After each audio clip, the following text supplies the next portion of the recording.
Bem, turma, bom dia a todos, bom dia a todas. Hoje a gente vai fazer a seguinte metodologia. Eu vou falar um pouco mais sobre Antígona, né? A gente fez experiência de leitura semana passada. Então eu vou fazer algumas interpretações, rememoração com vocês do que a gente viu semana passada. E feito isso, vocês vão fazer uma atividade, tá? Vocês vão fazer uma atividade em grupo. Aí eu vou deixar para vocês se organizarem da maneira que acharem mais adequado. Aqui pelo sistema tem como criar grupos. Se vocês quiserem se reunir por WhatsApp, enfim, vou deixar para vocês fazerem isso. Pra vocês fazerem uma atividade em cima da leitura que a gente fez na semana passada da Antígona. Então, vamos começar pela parte teórica. Lembrando que nós estamos aqui no item 3, evolução histórica do Estado.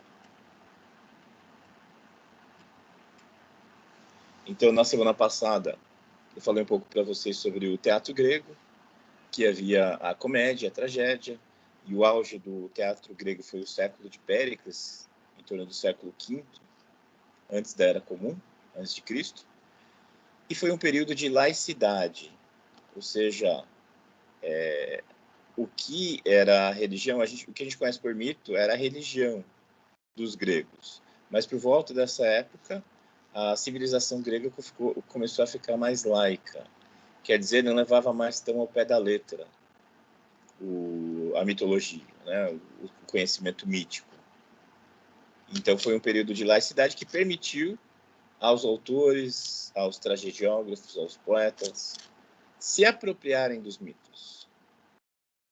E assim, no teatro, foram desenvolvidas peças por dramaturgos, por comediógrafos, que colocavam em cena os mitos, colocavam em cena as crenças dos gregos.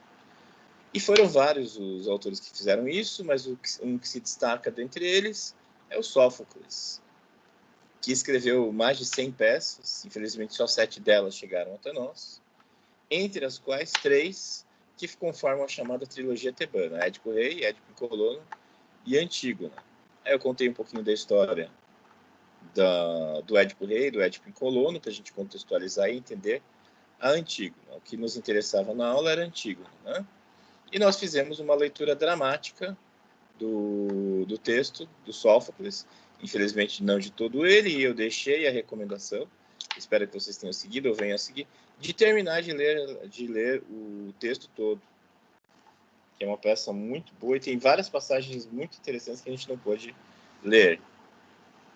Então, com a ajuda do elenco, a Bruna fez o Antígona, o Paulo fez o Creonte, o Luiz fez a Ismene, o Marcelo fez o Guarda, o Luiz fez o Tiresias, eu fiz o Corifeu, o Émon. A gente fez a leitura dramática na semana passada. Aí algumas imagens, um teatro grego da antiguidade, um busto do Sófocles, a imagem à direita e esquerda do Édipo com a Esfinge, né? À esquerda é uma representação contemporânea, uma representação da antiguidade, à direita do século XVIII, e uma capa de um livro com a trilogia tebana. E eu expliquei para vocês a genealogia, a árvore genealógica da Antígona, para a gente poder entender a história, né? A partir daí eu contei a história do livro Édipo Rei, que nos ajuda a entender muito bem a história precedente, a de Antígona, e a gente terminou a história vendo que morreram vários personagens, né?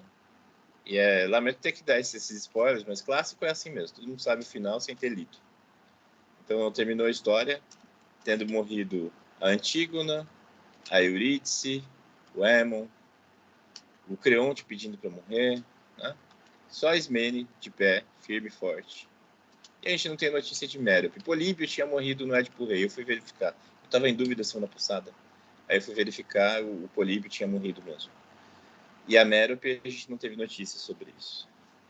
Só um instante, a gente está entrando numa fresta de luz aqui, vou dar um jeito, peraí.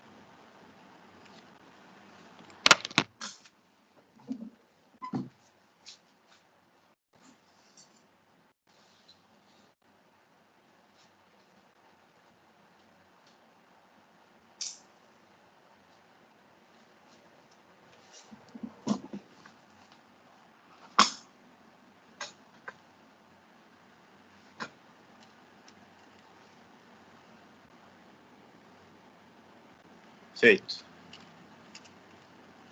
Aí a Antígona, em 3 momentos, ela guiando o seu pai Édipo, depois que ele já tinha... Ele tinha arrancado os olhos, né? Ele termina a peça Édipo Rei arrancando os olhos.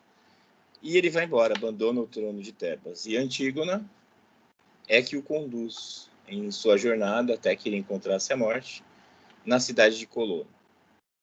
À direita, em cima, uma representação da Antígona fazendo a inumação do corpo do seu irmão Polinices, ou Polinice, e embaixo, ela na presença do rei Creonte, conduzida pelos guardas, e o guarda da frente num diálogo com o Creonte, e ela aguardando a sua vez, né?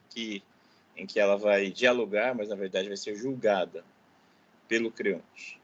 Então a história da Antígona, como a gente leu, é a seguinte: o irmão dela, o irmão Polinice, morreu liderando um ataque contra a cidade de Tebas.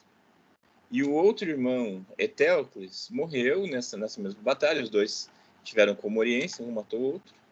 O Etéocles morreu defendendo a cidade de Tebas, como rei de Tebas. E aí, depois que os dois morrem, o Creonte, que era tio de ambos, assume o trono e decreta que o corpo do Etéocles fosse enterrado com as honras fúnebres adequadas, como chefe de estado que ele foi, e determina ainda, por um edito, que ninguém desse os devidos préstimos funerários ao Etéocles, considerado um traidor. Então era uma lei segundo a qual ninguém poderia enterrar o corpo do Polinice. E o que a Antígona fez? Ela se sublevou contra esse edito e prestou as homenagens, fez a inumação do corpo, fez os rituais considerados sagrados entre os gregos que permitiriam a passagem da alma para o Hades, né? Para os infernos, para a terra dos mortos. Então ela violou a lei. E ela foi levada, então, a julgamento, presa, levada em julgamento pelo próprio rei. O rei criou a lei, o rei julgou a lei. Então, numa conversa, ele estabelece um julgamento, ele a considera culpada e a condena. E depois ele profere a sua sentença, que é uma condenação à morte por emparedamento. Não se usa esse termo, né? Mas é assim que se chama esse tipo de punição de morte. Morte por emparedamento, quando se encerra alguém em um nicho e deixa a pessoa ali em estado famélico, desidratado até morrer.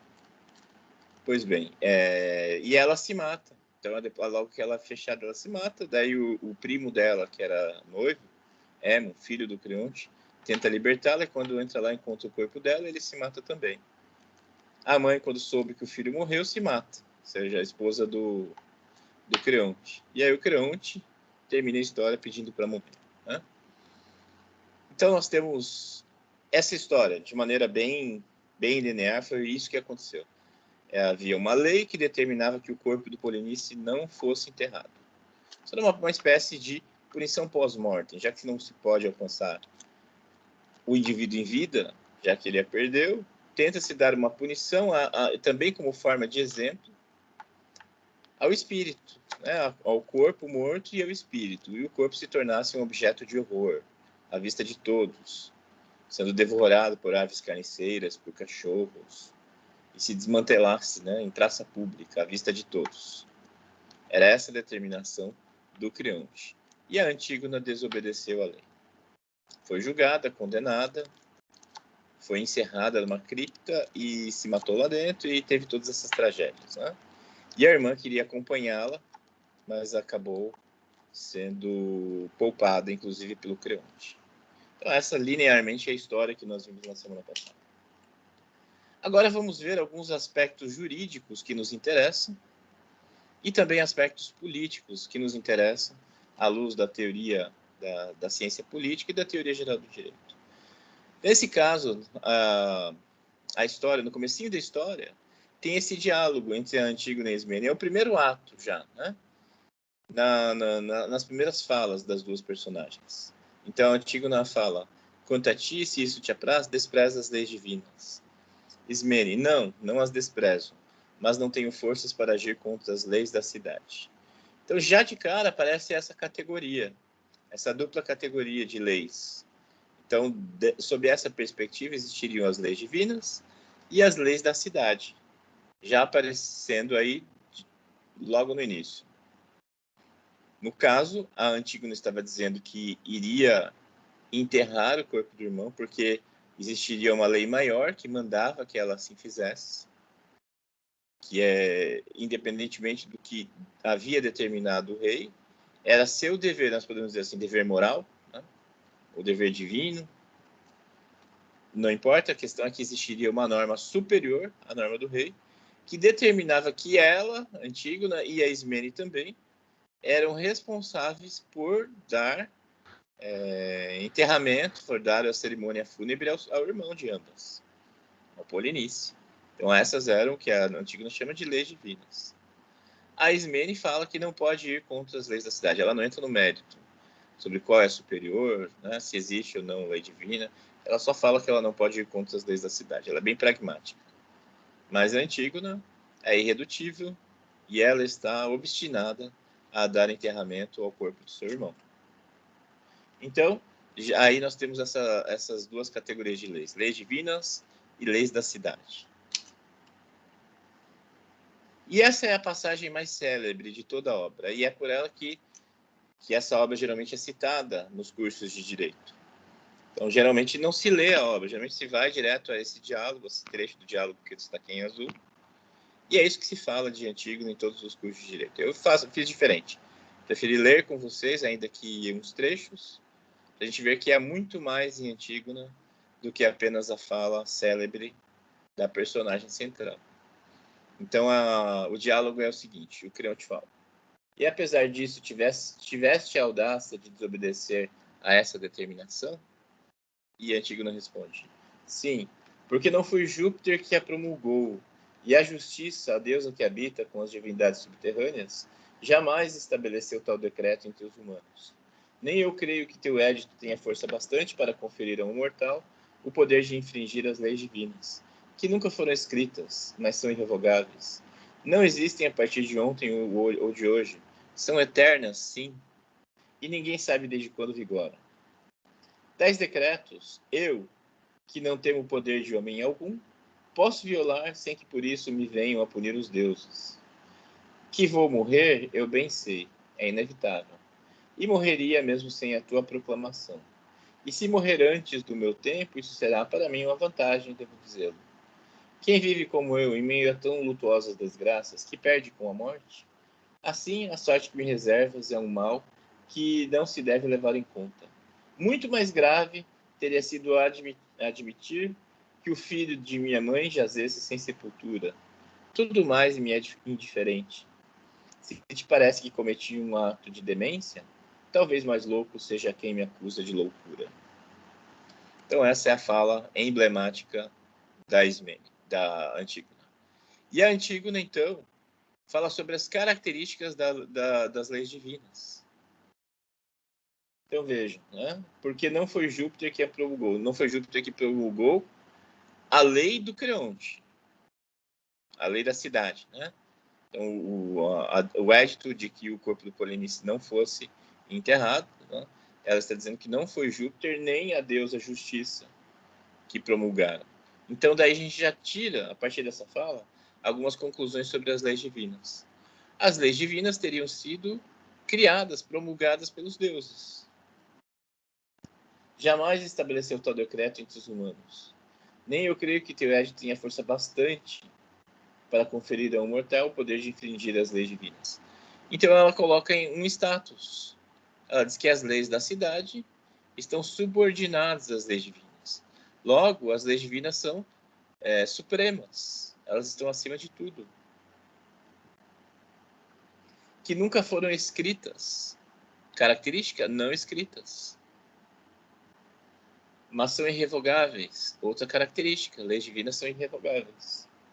Não existem a partir de ontem ou de hoje. Ou seja, são vetustas, são antigas. existem de longa data, são eternas. Ó, objetivamente, uma característica das leis divinas, são eternas. Sim, e ninguém sabe desde quando vigoram.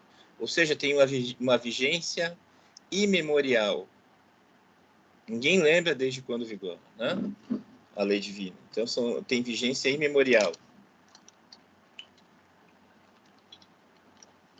Isso é o que Antígona fala. Então, a gente pode sistematizar essa fala dela e estabelecer objetivamente aí as características das leis divinas e das leis da cidade. Então, o entendimento de Antígona, da personagem Antígona, acerca das leis divinas, identificável com o justnaturalismo antigo, que a gente estuda como justnaturalismo antigo, né? Tem o justnaturalismo medieval, o justnaturalismo iluminista, que identifica, em vez da divindade, identifica na razão ou na natureza, a fonte dessas leis, das leis naturais, né? Mas aí a gente está no âmbito do justnaturalismo antigo. E nessa perspectiva a gente pode então identificar as características tanto das leis divinas quanto das leis da cidade. Então, objetivamente, a Antígona nos dá as características das leis divinas, que são criadas pelos deuses. A gente viu, ela falou, não foi Júpiter, não foi a deusa justiça. Então, as leis divinas são criadas pelos deuses nessa perspectiva. Elas são não escritas, irrevogáveis, quer dizer, tem vigência irrestrita, não há como retirar a sua vigência. São normas ancestrais, antigas, que não existem desde ontem nem de hoje. São eternas, sim, como ela fala. Ninguém sabe desde quando vigoram, ou seja, tem vigência imemorial. E elas são supremas, porque elas se sobrepõem a qualquer outro mandamento, seja lei, seja mandamento de ordem moral ou ética. Então, elas se sobrepõem a tudo. Então, essas são as características das leis divinas que nós extraímos da fala do Antígona, naquela fala emblemática. Tá? Com um pouco de esforço interpretativo aí, um pouco de hermenêutica, a gente chega a essa listinha de qualidades. E as leis da cidade? Aí a gente pode deduzir a contrário senso. Quer dizer, como ela estabelece uma relação de oposição entre leis divinas e leis da cidade, a gente chega às características das leis da cidade por oposição, né? Pelo pensamento contraposto. No caso, se as leis divinas são criadas pelos deuses, as leis da cidade são criadas pelos homens. Se as leis divinas são não escritas, as leis da cidade são, portanto, escritas.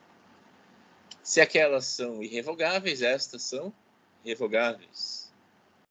Se são ancestrais, antigas, as leis divinas, por outro lado, são recentes, as leis da cidade. Eternas, como características das leis divinas, e, a contrário senso, temporárias, as leis da cidade. Se as leis divinas têm vigência imemorial, as leis da cidade têm vigência fugaz, vigência recente. E se as leis divinas são supremas, estão acima de tudo, as leis da cidade estão, portanto, a elas subordinadas. Então vejam, esse quadrinho aí a gente faz interpretando a fala da Antígona, chegando às características dessas duas categorias de leis, as leis divinas e as leis da cidade. Apenas a leitura, interpretação, hermenêutica, nada mais. Dedução, chegamos a esse quadrinho, que resume o chamado justnaturalismo antigo.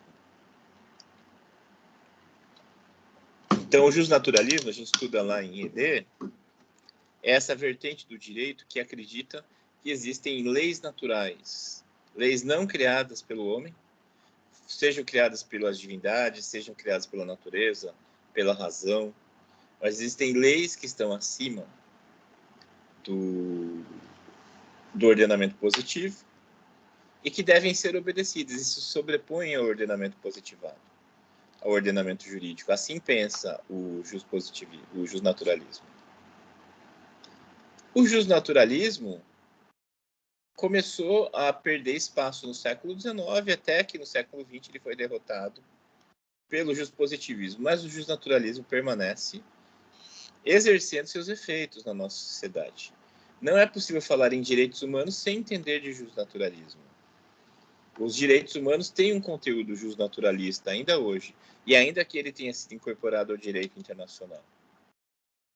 Por exemplo, quando na Segunda Guerra Mundial os nazistas fizeram o que fizeram, extermínio massivo de seres humanos, a linha de defesa no Tribunal de Nuremberg dos perpetradores, dos dirigentes nazistas subsistentes, é a de que eles tinham obedecido à lei, feito o que a lei determinava.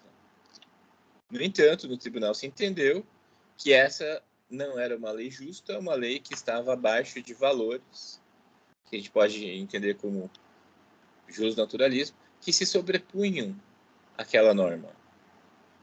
Então, eles deveriam ter se recusado a matar massivamente 16 milhões de seres humanos na máquina de extermínio dos campos de concentração.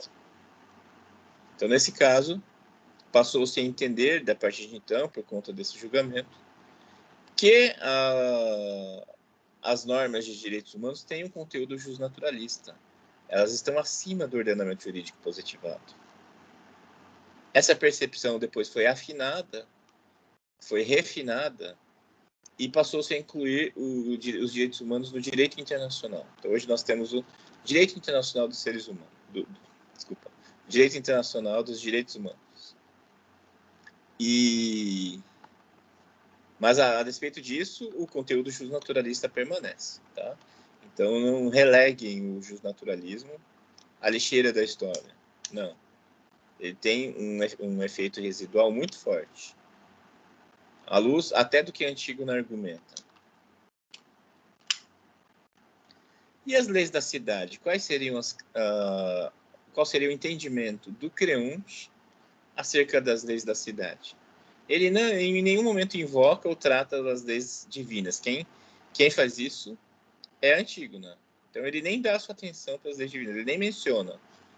Mas o que ele fala da lei criada por ele é o seguinte, entre outras afirmações, o homem que a cidade escolheu para chefe deve ser obedecido em tudo, quer seus atos pareçam justos, quer não. Nesse caso, isso pode ser estendido especificamente à figura do homem legislador. Ele, como legislador que cria a lei, nessa perspectiva, a lei por ele criada deve ser obedecida e ponto. Não se deve fazer nenhum tipo de valoração de ordem moral, econômica, sobre justiça, sobre fazer nenhuma reflexão teleológica, né? Qual era a intenção do julgador? Não. Aplica-se a lei, ponto. Que é a perspectiva jusnaturalista, juspositivista. Estrita, digamos assim. Né? Que depois o juspositivismo também foi refinado.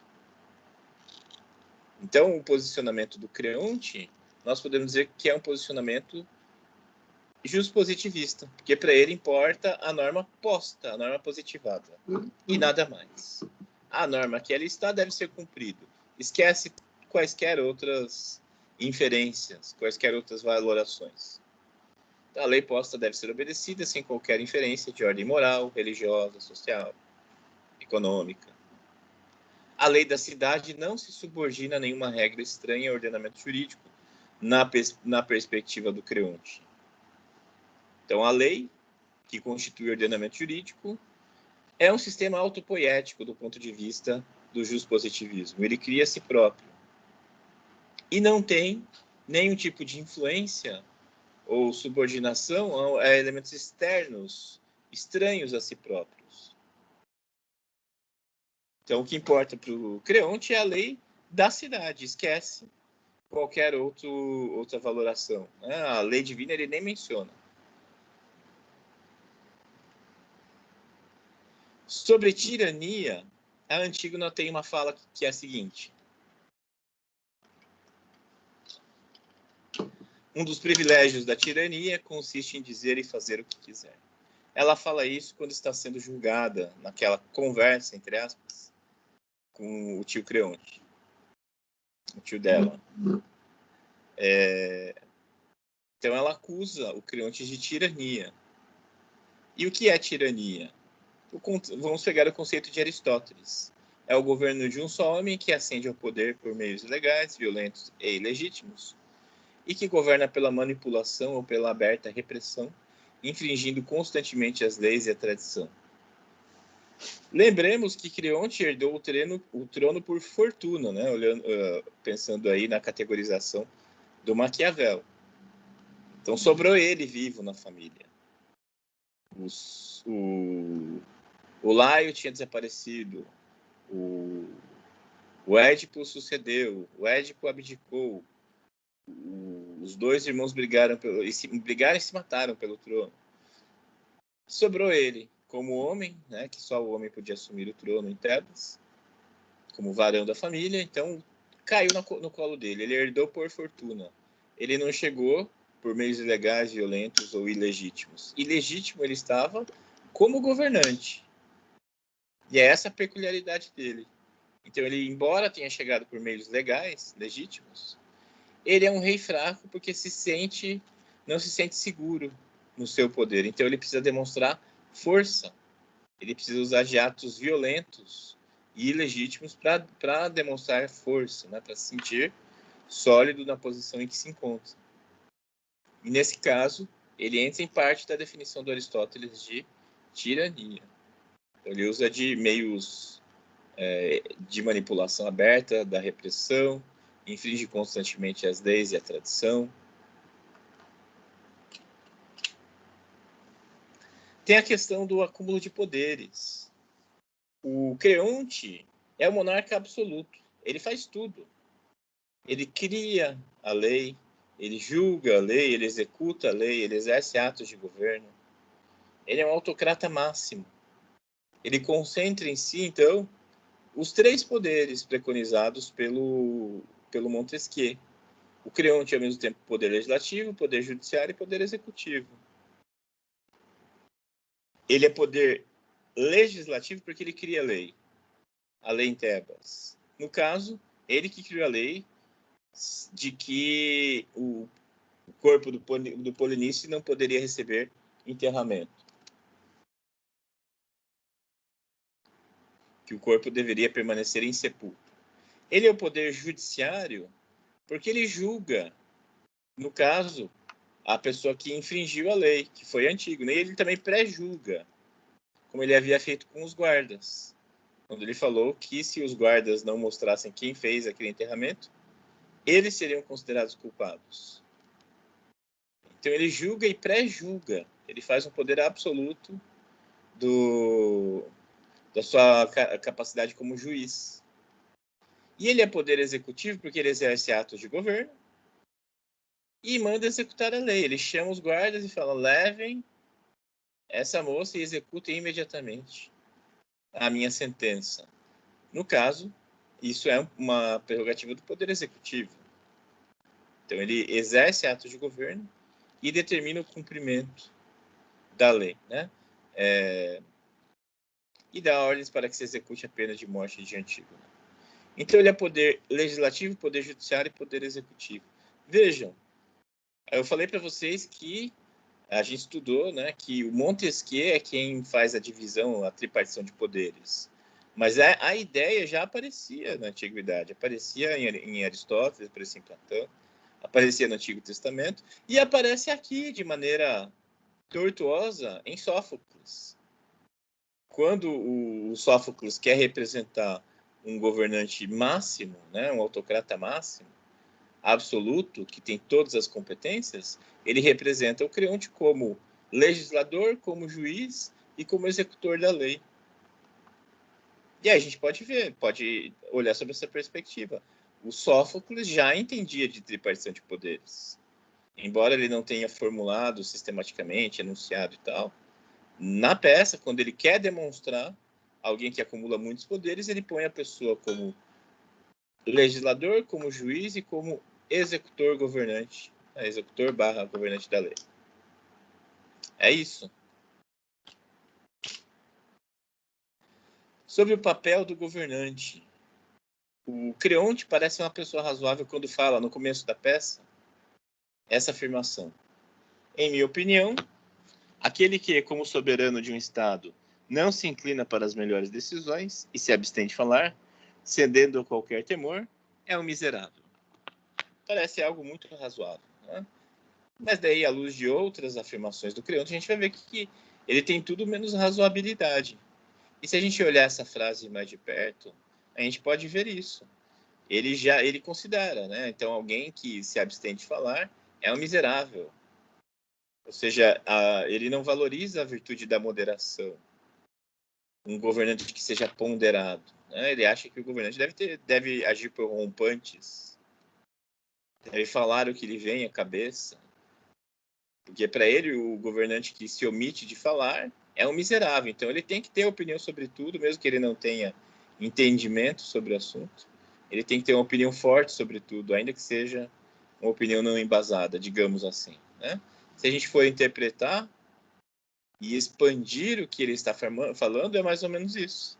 Ele valoriza um governante que não seja moderado. O governante tem que se agir por rompantes, né? Então, aí a gente vê que essa fala que parece razoável, não é tão razoável assim. E a gente observa isso pelos atos do Creonte e por demais falas que ele tem à frente sobre o papel do governante, como estas que eu separei. Então, aquela tinha sido na página 15. Na página 44, o homem que a cidade escolheu para chefe deve ser obedecido em tudo, quer seus votos pareçam justos, quer não. Essa aqui a gente também já tinha comentado. Então, o Creonte acha que o cidadão deve ter uma obediência cega em relação ao governante. Na 48 ele fala, aí ele faz uma pergunta retórica para o filho dele, né, o Aemon. Cabe à cidade impor-me as leis que devo promulgar? É uma pergunta retórica, porque para ele, não. Para ele cria a lei que ele achar mais interessante. Ele é autoridade, ele toma a decisão. Não importa o que a sociedade pensa, não importa o que a inteligência pense. Ele acha que, pelo fato dele ser o governante, ele toma a decisão apenas pela própria consciência. Autocrata, né? Eu tomo a decisão, eu entendo isso. Isso é a figura do autocrata. E ele faz a seguinte pergunta também. Pergunta igualmente retórica também para o Aemon. Não pertence, então, a cidade a seu governante? Isso mostra que ele entende que sim, que a cidade pertence ao governante. O governante é dono da cidade, né? E todos, portanto, lhe devem obediência, tudo lhe pertence. E as decisões dele são as decisões de um dono, né? Alguém que se adonou de algo.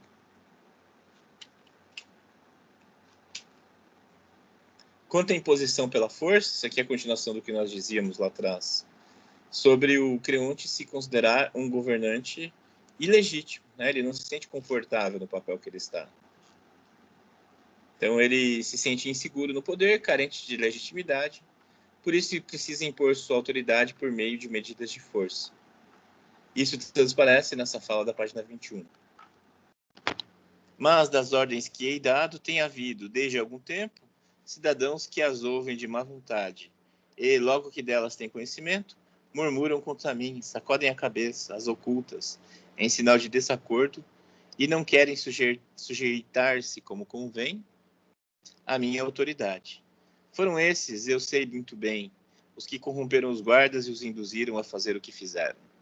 Essa é, na verdade, a primeiríssima fala do Creonte. Uma fala longa, né, e no meio dela está essa passagem. Na qual, então, ele fala que ele tem dado ordens e essas ordens têm sido recebidas com desdém por certos cidadãos. O que é curioso, porque ele tinha acabado de assumir o trono. Em passagens da história, fala-se que os argivos tinham fugido naquela noite da cidade. Então ele tinha acabado de assumir, tinha acabado de ser entronado. E ele já chega em elucubrações como essas, né?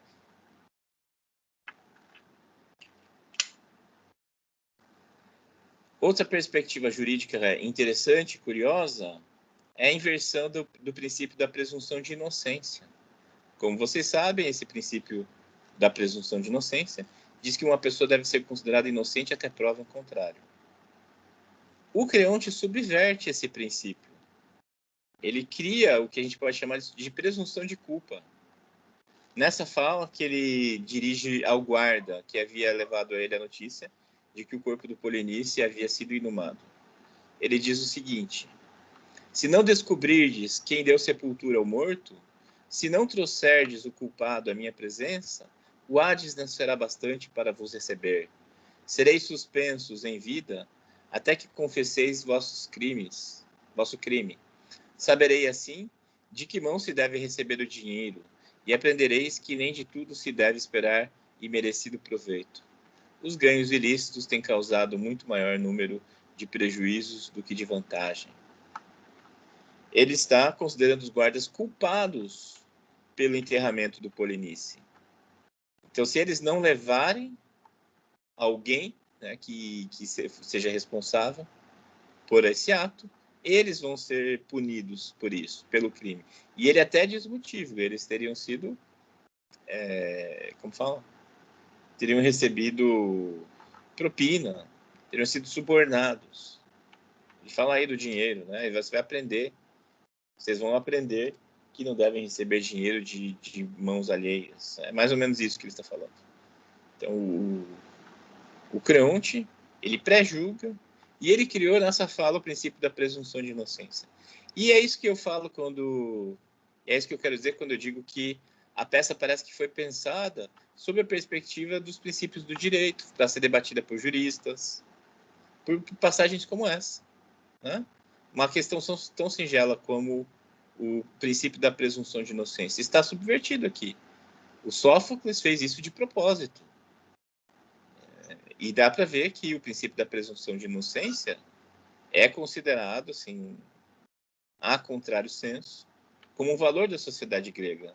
Para o Sófocles ter expresso dessa maneira, a gente pode concluir que os gregos consideravam, sim, a presunção de inocência como um princípio importante. Também se pode interpretar uma fala do Creonte sob a perspectiva do que é chamado de direito penal do inimigo, uma corrente do direito penal. Então o Creonte fala: jamais considerarei meu amigo quem for inimigo de meu país. Jamais considerarei meu amigo quem for inimigo de meu país. Então ele está dizendo que existe a figura de inimigo do país. E eles não estão se referindo especificamente aos inimigos externos. Seria até compreensível, já que tinha havido uma guerra. Ele está se referindo ao inimigo interno. Especificamente a figura do Polinice. É o inimigo interno. E isso dá margem a essa vertente do direito penal chamada direito penal do inimigo, que é uma prática de um direito penal que separaria os delinquentes e criminosos em duas categorias. Os primeiros continuariam a ter o status de cidadão e, uma vez que infringissem a lei, teriam ainda o direito a um julgamento dentro do ordenamento jurídico estabelecido e a voltar a ajustar-se à sociedade. Os outros seriam chamados de inimigos do Estado e seriam adversários, cabendo a estes um tratamento rígido e diferenciado, sem direito a garantias, sem direito a garantias legais, afastados da sociedade, sem o status de cidadão. Aos cidadãos delinquentes, proteção e julgamento legal. Aos inimigos, coação para neutralizar suas atitudes e seu potencial ofensivo e prejudicial. E isso é, obviamente, contrário aos princípios dos direitos humanos. Então, essa teoria do direito penal do inimigo é bastante cativante. Principalmente quando há um apelo público numa sociedade punitivista para que se tomem medidas ainda mais punitivas para determinados atos. Ou seja, a identificação do inimigo. Aqueles que são considerados contrários à ordem social. Em algumas situações, a gente entende o apelo, até pode fazer um esforço para entender o apelo. Por exemplo, atos de terrorismo. Atos de terrorismo. Então, dentro dessa perspectiva do direito penal do inimigo, o terrorista deveria receber, não deveria ser tutelado pelas garantias que os cidadãos normais, cidadãos comuns, teriam direito. O terrorista não deveria ter direito a essas garantias. Ele deveria sofrer uma punição mais severa, né? Deveria haver penas mais severas para ele. Não deveria ser permitida a sua reabilitação, a sua reintrodução na sociedade. O inimigo deveria ter um tratamento muito mais rígido, né? Enquanto o cidadão comum, esse sim, se cometesse crime, ele teria suas garantias, poderia ser reabilitado, reintroduzido na sociedade. O inimigo, não. Então, assim, em questão de terrorismo, a gente pode fazer um esforço de entender, né? De entender. O problema é quem é terrorista, quem é o inimigo. O problema são os abusos. A gente tem vários casos, por exemplo, nos Estados Unidos, de pessoas que foram acusadas de terrorismo e aí, no fim se comprovaram inocentes. E enquanto isso a pessoa passou até então 15 anos presa em Guantánamo sem acusação formal. Isso é direito penal do inimigo. Tem até um filme sobre isso, né? O sujeito passou 15 anos preso sem acusação formal em Guantánamo, fora da jurisdição da Suprema Corte dos Estados Unidos, sem direito a um julgamento, sem direito a nada, sem poder ver a família, poder ver advogado, sem nada. E depois que a CIA apurou que o sujeito era inocente, libertou. Isso é direito penal do inimigo. O problema são as injustiças, né? Numa sociedade como a brasileira, certamente o inimigo seria o criminoso. Aí o problema é que qualquer um poderia ser incluído na pecha de criminoso. Quem é criminoso? Quem se opõe às ideias do governo? Quem faz oposição ao grupo político da vez? Quem é o inimigo? Esse é o problema do direito penal do inimigo. Não há critérios objetivos o suficiente para permitir a identificação. Então, é uma vertente do direito penal que tem grande apelo, esse da direito penal do inimigo, e que foi, de certa maneira, colocado em prática recentemente na Lava Jato, né? Quando quem era acusado de corrupção tinha cerceados os seus direitos com a conivência de todo o sistema judicial, policial, político, a imprensa. Hoje nós estamos observando os abusos daquele período não tão distante. Hoje nós estamos vendo, por exemplo, o reitor da Universidade Federal de Santa Catarina, que foi investigado por corrupção e não havia grandes indícios da sua participação, mas foi feita uma operação estrondosa que o prendeu, que algemou ele, que o levou para a delegacia. Ele ficou preso por alguns dias. Ele perdeu o seu cargo, ele perdeu o status, ele passou a ser considerado um pária social e ele se matou. E no fim, fazendo-se a averiguação de tudo que aconteceu, não havia fundamento na prisão dele. Foram seguidos atos de abuso contra o sujeito, que era um professor, né, que se viu numa situação kafkiana de perseguição política, de perseguição por parte do judiciário, por parte de todo o aparato estatal, e o sujeito se matou. Como fazer justiça nesse caso? Né? Como fazer justiça? E ele foi acusado de corrupção, sendo que eram atos que ele nem havia sequer aprovado dentro da universidade. E foi feito todo um espetáculo para a prisão dele. Como remediar essa injustiça que foi feita dentro dessa perspectiva do direito penal do inimigo? Afinal, se ele foi considerado como inimigo, se ele foi considerado como corrupto, à luz daquela perspectiva lavajatista, podia ser tudo, né? Tudo era possível, tudo era permitido. Hoje a gente vê claramente que era um abuso. À época, não. À época havia um grande apoio social da imprensa, da inteligência jurídica a essas operações espalhafatosas da Polícia Federal. Então vejam o problema do direito penal do inimigo. Isso vocês vão estudar, gente. Tudo que eu estou falando aqui, ou vocês já estudaram, vocês vão estudar em outras disciplinas, né? Mas o que eu quero demonstrar é que a peça Antígona dá margem a todas essas discussões. Vejam, uma fala singela, 2 linhas da peça. Você pode fazer toda uma discussão em cima disso. A questão de sexismo, que nem é jurídica, propriamente dito, né? de modo estrito. Mas é uma coisa que chama à vista as passagens sexistas. Quando a Ismene, por exemplo, fala: convém não esquecer ainda que somos mulheres, e como tais não podemos lutar contra homens. E as falas do Creonte: eu não seria mais um homem, e ela que me substituiria, se esta atitude que assumiu ficasse impune. Cumpre, pois, atender à ordem geral e não ceder por causa de uma mulher. Melhor fora, em caso tal, ter derrubado do poder, ser derrubado do poder por um homem. Ninguém diria, então, que as mulheres nos venceram. Criatura vil que se põe a serviço de uma mulher, escravo de uma mulher, não me perturbes com tua tagarelice. Isso é um xingamento para ele, né? Dizer que é escravo de uma mulher, na perspectiva sexista do Creonte, seria uma extrema ofensa. Seria uma injúria de alto calado.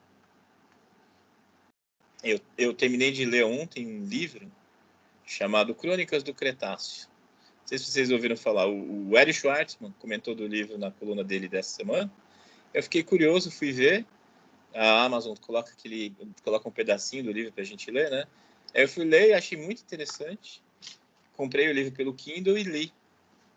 Li em 3 dias. É muito, muito interessante. E ele mostra essa perspectiva sexista. No caso, parte da história se passa no Cretáceo, né? Na época da extinção dos dinossauros. E é como se tivesse uma civilização de dinossauros inteligente. E o curioso é que o autor transpõe para aquela sociedade aspectos da nossa, às vezes de maneira tortuosa, né? E nesse caso do sexismo, acontecia que aquela espécie de dinossauro era uma espécie em que os machos incubavam os ovos. Havia poligamia, as fêmeas então praticavam a poligamia, e os machos que cuidavam dos ovos pela eclosão, e as fêmeas depois não queriam se responsabilizar por manter os filhotes, largavam na mão dos machos. E os machos é que eram os oprimidos na sociedade. Então era uma sociedade femista, como era chamado, né? E os machos aqui lutavam pela igualdade. Muito interessante. O livro tem outras passagens interessantes. Por exemplo, a questão do asteroide. Foi descoberto que o asteroide estava em rota de colisão, né? O meteoro estava em rota de colisão com a Terra. E isso foi politizado, né? Alguns políticos falando que era só uma pedrinha não vai destruir o planeta. E começaram a defender o uso de capacetes para se proteger do meteoro, enquanto aqueles que acreditavam na ciência achavam que isso era ridículo, né? A questão do coronavírus, a gente transpuser para a nossa sociedade, debate sobre coronavírus, sobre o uso de medicamentos sem eficácia, como cloroquina, hidroxicloroquina. Então, é um livro que transpõe os nossos debates para uma outra época e dá uma outra perspectiva bem interessante. E dessa perspectiva sexista, ele mostra isso, uma sociedade em que um dos lados, né, um dos gêneros é o oprimido. Muito interessante. E a peça aí do Sófocles está avant la lettre, como se fala, está à frente de seu tempo. Ele introduz, ainda que tangencialmente, ainda que marginalmente, a discussão sobre a igualdade dos sexos, sobre o sexismo estrutural. Tudo está aí, né? Tudo está aí pontuado nas entrelinhas, às vezes nem tanto, mas está aí. É um debate, assim, 2.500 anos à frente de seu tempo. Um outro ponto que eu acho interessantíssimo da peça, que a gente pode analisar, é o processo inquisitório que o Creonte estabelece em relação à Antígona. Creonte estabelece um processo inquisitorial contra Antígona. com o julgamento sumário, em que não se permite a ampla defesa da ré, nem se obedece ao devido processo legal. Ele não permite, por exemplo, que a Antígona traga testemunhas, prepare sua defesa, contrate um advogado. Né? Naquela época existia advogado. Aquela época que eu digo no século de Péricles, tá? Porque o tempo da história da Antígona é um tempo mítico. Não é possível localizar. Né? Enfim, do jeito que é feito o julgamento ali, é um processo sumário. Uma única audiência, não tem testemunhas, tem apenas uma anteposição de ideias, né? Que é o exercício do princípio do contraditório. Porém, trata-se de um processo inquisitório porque as funções de julgador e acusador são acumuladas pela mesma pessoa, no caso, pelo creonte. Que é como acontecia no Tribunal do Santo Ofício, que era o Tribunal da Santa Inquisição. O inquisidor era também, ele era o juiz e também a acusação. O inquisidor acusava alguém, uma mulher, por regra, de ter praticado bruxaria, e ele que julgava. Então, o inquisidor acumula as duas funções. Em um processo penal, adotando-se o princípio do devido processo legal, nós temos 3 figuras. Nós temos o juiz, a defesa e a acusação. Juiz, defesa e acusação. O juiz deve permanecer equidistante das partes, neutro e imparcial. O juiz deve se manter distante. Ele não deve trabalhar junto com a defesa, não deve trabalhar junto com a acusação. Ele se mantém neutro e equidistante. A acusação, como o nome diz, acusa o réu de ter praticado algum crime. Hoje, no nosso sistema, que é um sistema que a gente chama de um sistema acusatório, que é o que é adotado no Brasil, a acusação é feita, em regra, pelo Ministério Público, pelo promotor de justiça. Então, ele é um funcionário público e o Ministério Público é um órgão da justiça. E o Ministério Público acusa o réu, acusa a pessoa de ter praticado um crime. E a defesa é estabelecida por meio de um advogado, né? O advogado fará a defesa do réu, contestando as acusações feitas pela promotoria, no caso, pela acusação. Então, são 3 sacrossantas figuras, né, por assim dizer, num processo que adota o devido processo legal, no que a gente chama de sistema acusatório. O juiz exerce um papel de árbitro imparcial entre a acusação e a defesa. São as 3 figuras. No processo inquisitório, o juiz é ao mesmo tempo a acusação, ele acumula os 2 papéis, tal como foi na Inquisição. E como vocês podem imaginar, por uma questão de simples bom senso, se a pessoa que acusa é a mesma que julga, a tendência óbvia é que ela acate a acusação. A defesa não tem nenhuma chance dentro desse processo. Entrou no acervo da Netflix esta semana passada, não sei, recentemente, um filme chamado Silenciadas, eu acho que é o título em português, sobre algumas meninas, 5 ou 6 meninas bascas, que foram acusadas de bruxaria pela Inquisição espanhola.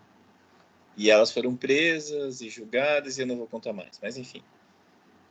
Mostra bastante como funciona. Alguém assistiu esse filme, ou pelo menos viu o trailer, viu alguma coisa sobre o filme?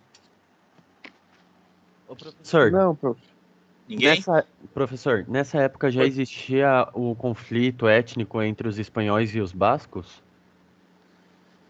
É difícil colocar nesses termos, né? Conflito étnico.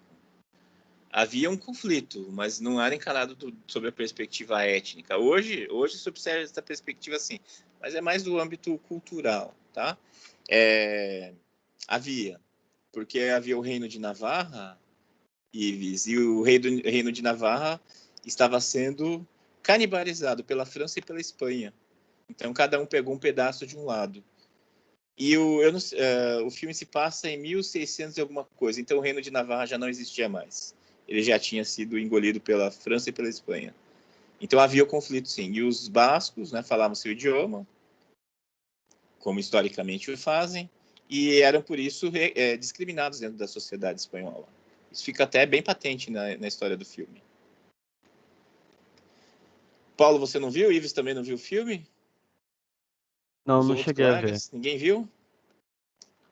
Então fica como recomendação para vocês assistirem, né? Quando tiver nada melhor para fazer. Esse filme é bem interessante. Ele mostra como atuava a Inquisição Espanhola. Pois bem, o que o Creonte faz é um processo inquisitorial. Ele acumula o papel de juiz e de acusação. E não permite que a defesa se estabeleça.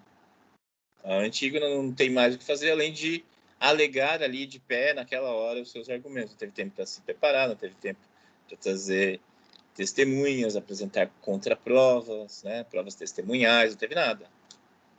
Não permitiu-se que o devido processo legal se estabelecesse. Esse é o problema do processo inquisitório. Então, veja, o Creonte não é só poder executivo, legislativo e judiciário. Dentro de cada um desses papéis, ele ainda acumula os papéis máximos. No caso do judiciário, ele é juiz e acusação. No caso do poder executivo, ele é um autocrata. Ele não ouve ninguém. Ele leva em consideração a própria consciência. No caso de legislador, ele é um legislador leonino. Ele cria leis severas em contraposição aos costumes, às tradições. Então, o Creonte, retratado pelo Sófocles, ele extrapola todo e qualquer limite, né?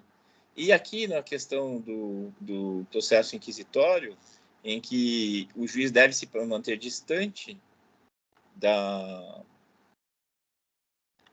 acusação, nesta semana que passou, o STF entendeu que o juiz Sérgio Moro, quando do julgamento do ex-presidente Lula, foi parcial. Reconheceu que ele atuou junto com a promotoria, né, inclusive instruindo a promotoria, coisa que ele não deveria fazer, e, portanto, o julgamento foi anulado.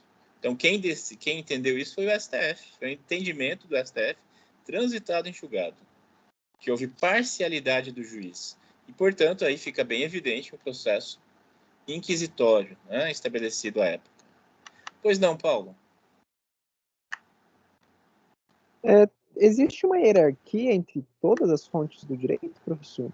Porque eu Você lembro levantou a mão, Paulo? Levantei, professor. O professor tá ouvindo?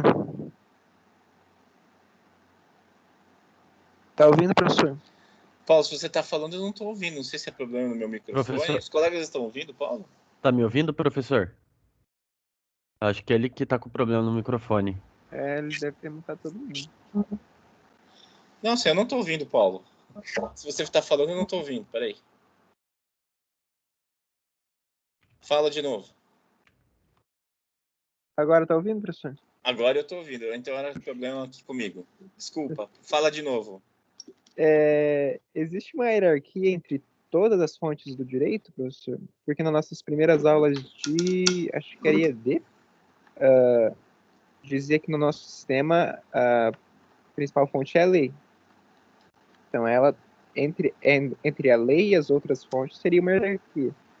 Mas já é que eu vi o nome da tarefa do professor, eu já estava pensando aqui nas possibilidades. Tá. Existe hierarquia entre as outras fontes? Por exemplo, o costume, eu sei que no common law o costume prevalece, mas, por exemplo, o costume prevalece sobre... Existe essa hierarquia? Como funciona, professor? Tá. No nosso sistema, no sistema romano-germânico, a lei está acima das demais fontes. No sistema de common law, sistema anglo-saxônico, são os costumes e a jurisprudência que estão acima das demais fontes. Agora, no nosso sistema aqui, a gente não tem uma hierarquia estrita em relação às demais. Aí a gente tem a Lindby, né, que estabelece como é que é? Os costumes, os princípios gerais e os princípios gerais do direito como técnicas de integração da norma jurídica. A doutrina como fonte acessória, isso do ponto de vista doutrinário. E outros, né? Então não é uma hierarquia estrita, não, Paulo. Afora o fato da lei estar acima de todas. E no common law, os costumes e a jurisprudência. E a lei é feita no sistema de common law quando os costumes e a jurisprudência não dão conta, não são suficientes para uma determinada questão. Aí a lei entra em cena. É uma outra perspectiva, uma outra maneira de se pensar o direito.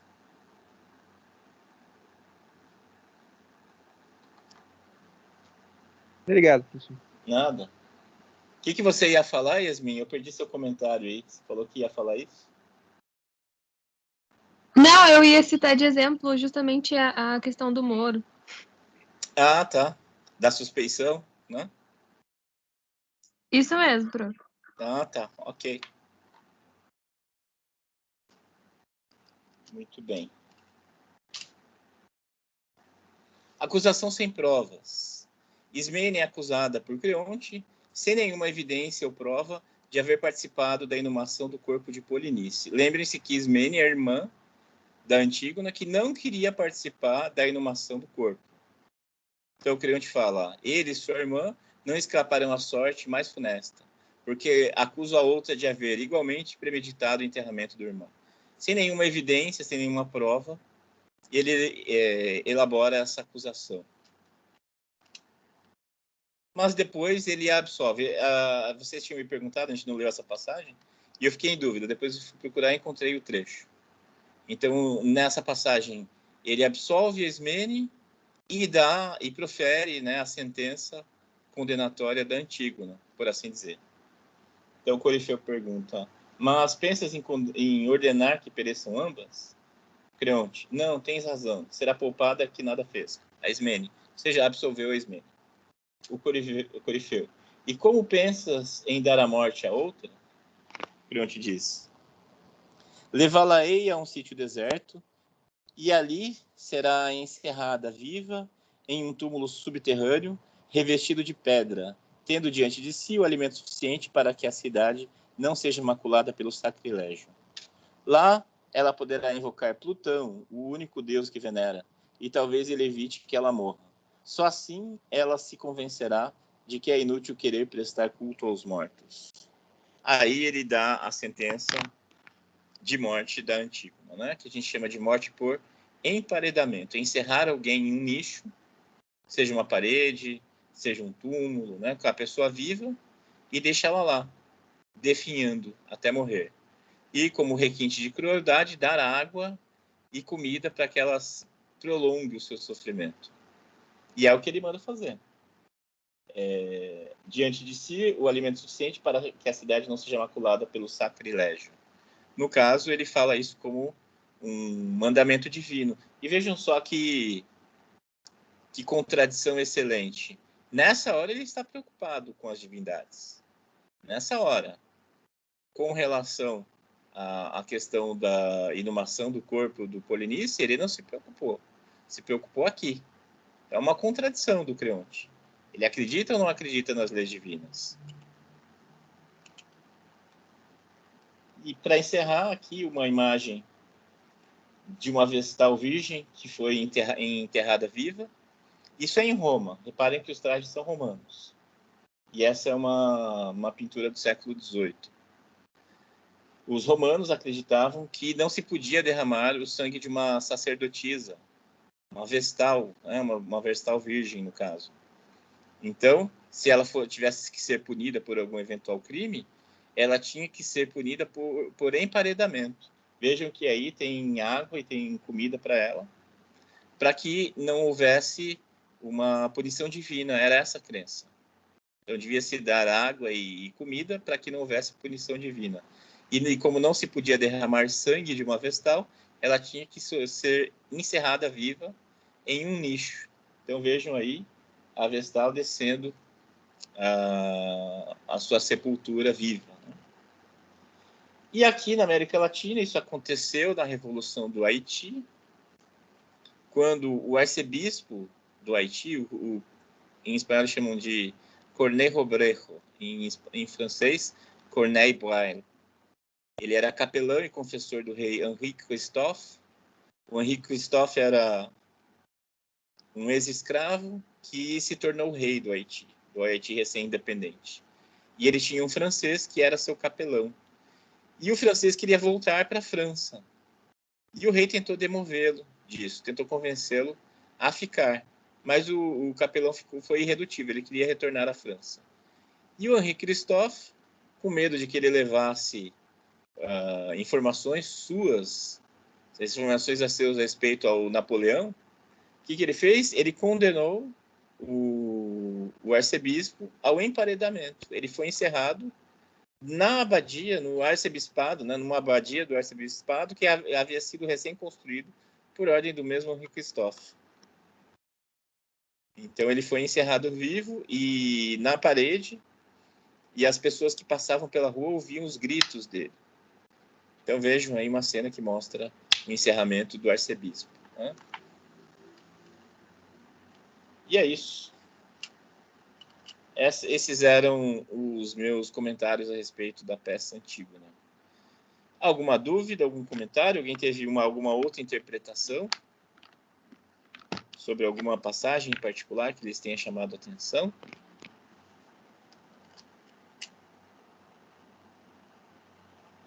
Todo mundo em silêncio?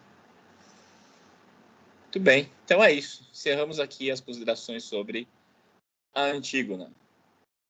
Vamos aos trabalhos. Trabalhos literalmente. Seminário. Neste bimestre vocês vão fazer seminário também. As datas aí estão, dia 24 de abril e dia 8/5. Tem essa diferença aí, porque tem um feriado no meio, se não me engano. Os temas são nações sem Estado, algumas que nós já vimos, algumas outras que nós não vimos.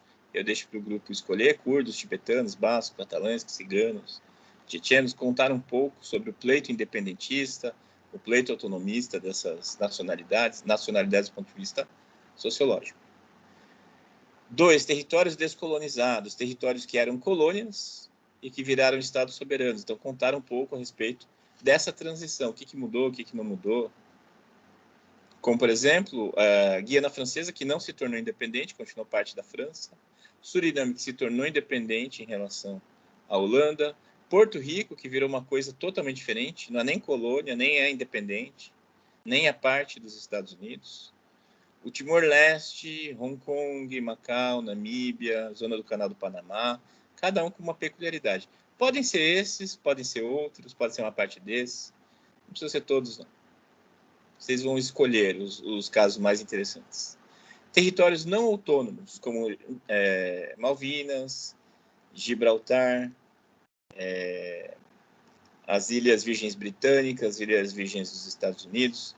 São 17 territórios que a ONU considera como territórios não autônomos, territórios que deveriam ter sido descolonizados e não foram até hoje. Então, ir atrás da lista da ONU sobre que territórios são esses e falar um pouco deles todos, ou de alguns deles, né? As situações peculiares de cada um. Estados de facto, aqueles estados sem reconhecimento ou com reconhecimento parcial minoritário. É exemplo de Taiwan, da República Turca do Chipre do Norte, a Abcásia,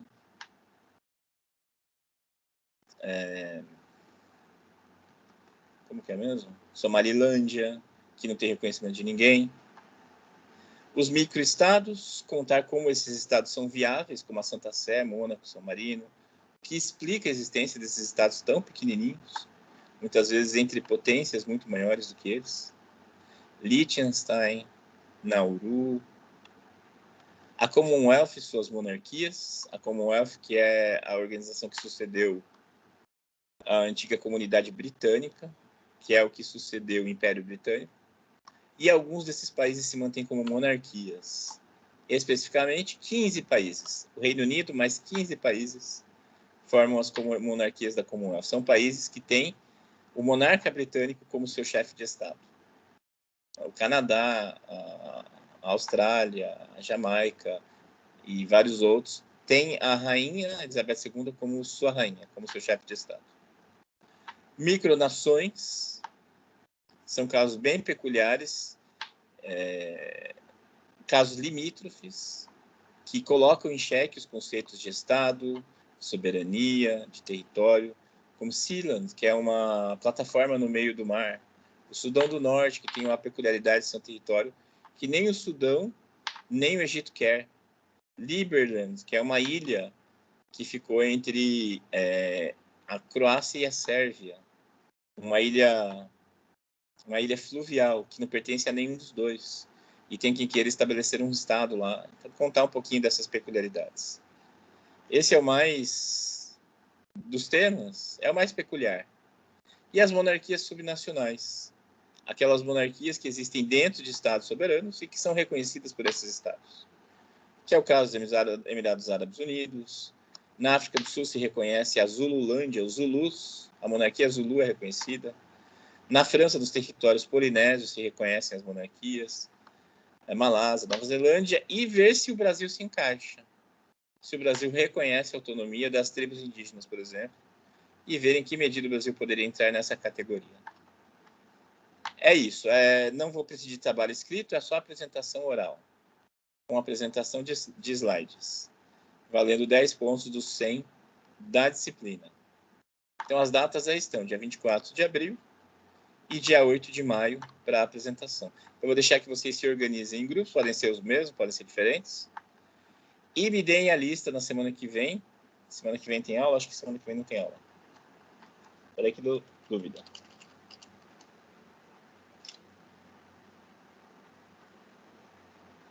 Semana que vem tem aula, sim. Ô, professor, Pois não. deixa eu te fazer uma pergunta. Uma vez, Diga. quando eu estava estudando sobre a Inquisição Espanhola, disseram para mim que a Inquisição em si, ela não foi apoiada pelo Papa da época, mas foi mais uma questão política. Isso seria verdade? Olha, se teve apoio do Papa ou não, para mim que isso não havia dúvida, porque a Santa Inquisição, ela é um braço da Igreja Católica e ela existe até hoje. Ela mudou de nome, o Tribunal do Santo Ofício. Hoje ela tem um outro nome que é a prefeitura. Eu me esqueci, mas ela tem a sede lá no Vaticano, e o Ratzinger, que era o Bento XVI, o Bento XVI, né? Foi o líder dessa congregação dentro da igreja, né? Agora, o que a gente pode fazer, eu não sei se teve apoio direto ou não, para mim isso não havia dúvida que foi apoiado internamente, teve uma estrutura formal. Para mim não havia dúvida, você está me trazendo isso. Agora, o que eu posso falar com certeza é o seguinte: a Inquisição espanhola tinha uma relativa autonomia. O que aconteceu é que, quando houve a reforma protestante, que propunha novas formas de entender a espiritualidade, o texto bíblico, que passou a ser traduzido, a reação na Igreja Católica foi mostrar um conservadorismo maior para manter cativo o seu público. Então, se mostrar mais conservador. E o Tribunal do Santo Ofício entrou dentro desse contexto de maior conservadorismo, que era o que muitos dos fiéis desejavam à época. Mais conservadorismo. E daí foi criado, dentro dessa perspectiva maior, o Tribunal do Santo Ofício. E dentro da Espanha, ele tinha mais autonomia, inclusive se reportava ao rei. Então, o Tribunal do Santo Ofício se reportava ao rei dentro da Espanha. Então, era aquela questão dos padroados, né? Quando o rei podia nomear padres, podia nomear bispos. E, nesse caso, o Tribunal do Santo Ofício respondia ao rei da Espanha. Isso eu posso te dizer. Talvez não respondesse diretamente ao Papa, mas sim respondia diretamente ao rei da Espanha. Talvez seja isso, Ives. Agora, se você pesquisar mais e trouxer mais dados, traga para a gente na semana que vem. Saber mais é sempre bom. Eu vou dar uma pesquisada. Tem um livro que já me recomendaram muito sobre o tema, que é La Inquisicione. Eu não me lembro o nome do autor, mas que dizem que é muito recomendado dentro da comunidade de história. Bacana. Se você vier a lê-lo, né? Conta pra gente depois. Perfeito, obrigado. Obrigado. Então, esses são os temas. Vou pedir para vocês se organizarem, me mandarem, entregarem na semana que vem os grupos. Ok? As datas aí estão. E o trabalho de hoje? O trabalho de hoje, em princípio, é para ser feito hoje, né? Mas, dado o contexto, eu deixei para vocês entregarem até semana que vem. Mas a ideia é que vocês façam hoje. Inclusive, eu vou ficar à disposição para tirar eventuais dúvidas de vocês. É um trabalho que eu dou todo ano. E que consiste no seguinte. A Antígona ainda não foi morta. A Antígona está presa aguardando a execução. Tá? Então, enquanto aguarda a execução de sua pena, a jovem Antígona está detida por ordem do rei Creonte, que a condenou à morte por emparedamento sob a acusação de haver desrespeitado as leis da cidade. Na qualidade de advogados de Antígona, e na suposição de que a cidade-estado de Tebas possui um judiciário independente e separação de poderes com base em sua lei maior, a Constituição dos 88, que, por uma incrível coincidência histórica, tem o mesmo texto da Constituição Federal de 88, redigem um habeas corpus com vistas à libertação imediata de sua cliente. Podem fantasiar, mas não alterar a história. Grupos de 4 ou 5 estudantes, vale 20 pontos. Em princípio, entregar hoje, mas eu deixei, em função do contexto pandêmico, para vocês entregarem até a semana que vem. Mas a ideia é que vocês façam hoje. As outras turmas todas fizeram no mesmo dia, tá? Então, vocês vão redigir um habeas corpus. O que deve conter um habeas corpus? Ele deve ter os seguintes elementos. Tem que ter um endereçamento, ou seja, o nome do juiz a quem é endereçado. Não o nome do juiz, mas a vocação vocativa ao juiz.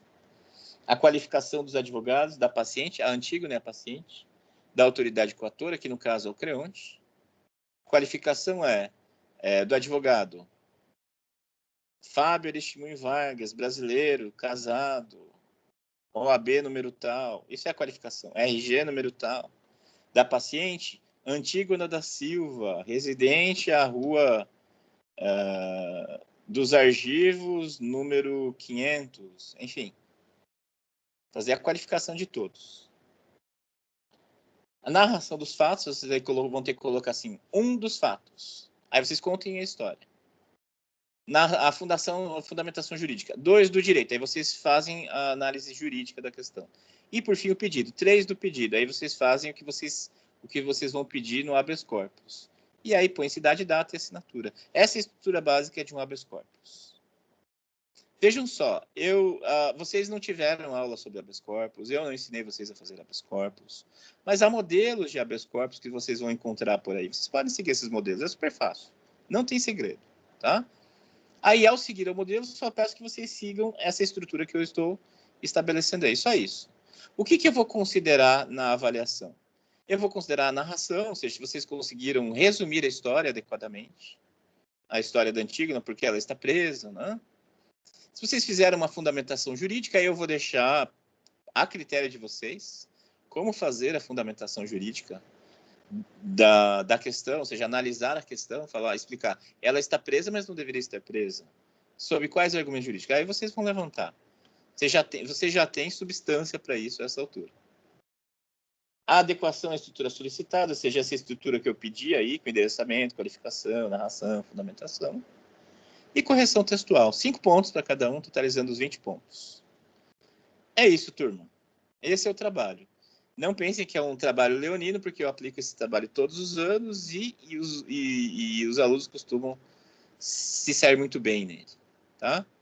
Então, não tenham medo de ter que fazer um habeas corpus que vocês nunca fizeram, porque qualquer página da internet vocês vão achar um modelo. É só saber adequar a história. Só isso. Vocês podem fantasiar, vocês podem criar história, podem inventar um nome, né? Como eu falei, Antígona da Silva, podem inventar, não tem problema. É isso. Alguma dúvida, gente? Professor, A Milena pergunta, tem 5 minutos por pessoa igual ao último seminário? É isso aí, Milena. Vamos manter o mesmo padrão para o seminário, tá? Em princípio, teto de 5 minutos. Quem me chamou foi o Ives? Oi, quem estava falando? Oi, professor, dá para ouvir? Dá para ouvir sim, pode falar. Ah, beleza. E como vai funcionar daí o endereçamento? Tipo, qual endereçamento vamos ter que colocar? É o juiz. Por exemplo, se for um habeas corpus para uma pessoa normal, um cidadão comum, você vai colocar ao juízo da primeira vara criminal da comarca de Foz do Iguaçu. Você vai ver no modelo. Aí, se for alguém que tem foro privilegiado, por exemplo, um deputado, aí o endereçamento vai ser ao ministro do Supremo Tribunal Federal. Ao juiz do Supremo Tribunal Federal, né?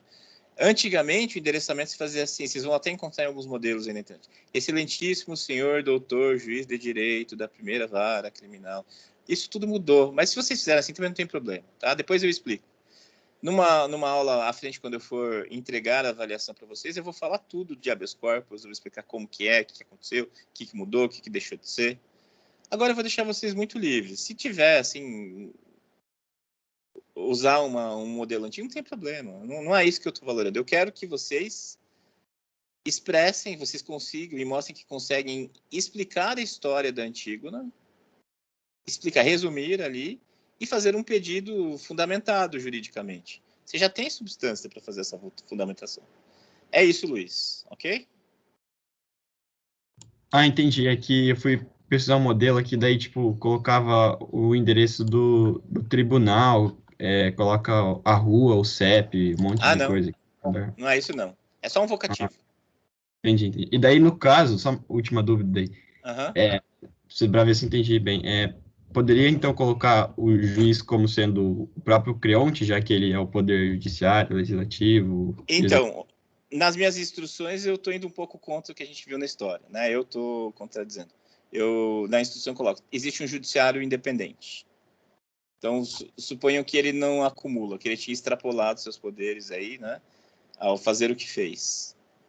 Então, existe um juiz para julgar isso. Ah, beleza, então. Tranquilo. Ok. A Bruna pergunta, tem número de páginas? Tem, Bruna. 0. Não precisa fazer trabalho escrito, tá? Tem que fazer slide para apresentar, só isso. É só apresentação oral acompanhada de slide. Não tem trabalho escrito. Ok, Bruna? Ana Carolina pergunta, só um integrante do grupo envia o trabalho? Eu diria que nenhum integrante, porque dessa vez vocês só vão fazer slides, né? E os slides vocês podem postar diretamente lá nos arquivos da turma. E aí eu atribuo a nota pela apresentação, tá? Só pela apresentação. Então, neste bimestre, são 10 pontos da apresentação oral dos temas e 20 pontos desse trabalho que vocês vão fazer agora. E a prova valendo 70. Quem levantou a mão pode falar? Ana Carolina? Fui eu, professor. Eu estava me referindo ao habeas corpus. Tipo, quem manda do grupo? Todos ou só um? Ah, desculpa, entendi. Só um. Só um. Coloquem os nomes de todos, né? Daí, a partir do texto, eu vou atribuir nota a todos. Daniele, o senhor vai dar um texto base ou vai ser uma pesquisa livre sobre os temas do seminário? Pesquisa livre, Daniele. Não vou dar texto base, não. Vocês vão pesquisar livremente e apresentar sobre isso. E vocês têm, de novo, autonomia epistêmica. Vocês vão considerar o que é mais interessante. Não precisam ser aqueles que eu coloquei ali, podem ser outros. Mas apresentem as peculiaridades dentro do tema, tá? Mantenham-se atentos ao tema. Algo mais? É isso? Então tá bom, gente. Vou deixar vocês se organizarem para fazer o trabalho aí da maneira mais adequada. E vou ficar à disposição aqui no tempo de aula para tirar dúvidas que vocês tenham sobre o habeas corpus, tá? A ideia é que vocês fizessem o habeas corpus para libertá-la antes que ela fosse executada. Por isso eu costumo ser atinente ao tempo. Ela vai ser executada às 11h30. Se você não libertar ela antes disso, ela vai morrer. Tem que fazer até 11h30 o habeas corpus. Mas eu vou considerar aí o contexto pandêmico, vou deixar vocês me entregarem até a semana que vem. Mas a ideia é que façam agora, tá bom? Se nada mais tivermos, encerramos por aqui a parte expositiva e vocês ficam aí, então, com a parte do trabalho e eu estou online para esclarecer-lhes as dúvidas. É isso, gente. Obrigado, então. Ninguém mais tiver nada a falar. Chamada. E a gente encerra. Estava esquecendo da chamada.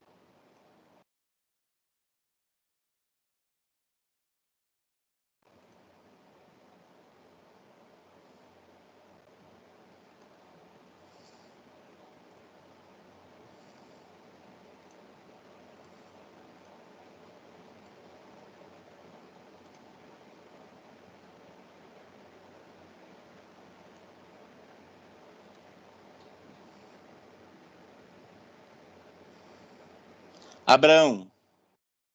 Presente. Ágata. Presente. Alessandra. Presente. Aline.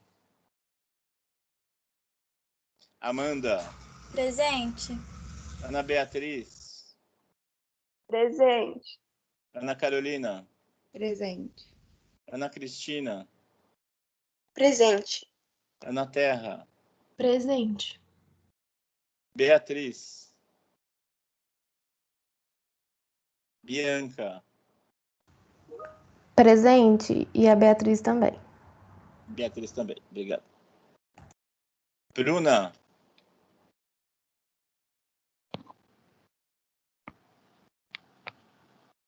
Bom, a Bruna tinha se manifestado há pouco. Prof, eu falei, o senhor não viu? Não vi não. Mas ok. Ah tá, eu falei presente. Tá bom. Camila. Presente, professor. Daniele. Presente. Henrique. Presente. Eric. Presente. Felipe. Presente. Gabriel Delgado. Presente. Gabriel Furlan. Presente. João. Presente. Calil. Presente. Letícia. Luiz Gustavo. Professor. Marcela. Presente, professor. Marcelo. Presente. Maria Eduarda. Presente. Maria Luísa. Presente. Mariane. Presente. Milena. Presente. Najib. Natália. Presente. Otávio. Presente. Pamela. Presente. Paulo. Paulo Presente, tá professor. aí? Raíssa. Presente. Robson. Presente. Yasmin. Presente, professor. Ives. Opa, presente. Mais alguém? Perdi alguém aí? Não, né? Tudo certo. Então é isso, gente. Obrigado. Bom fim de semana. Bom trabalho aí para vocês. E até quarta-feira. Estou à disposição aqui. É só me chamar se tiver dúvida. Tchau, tchau. Bom fim de semana. Tchau, tchau, prof. Bom final de semana, professor. Valeu.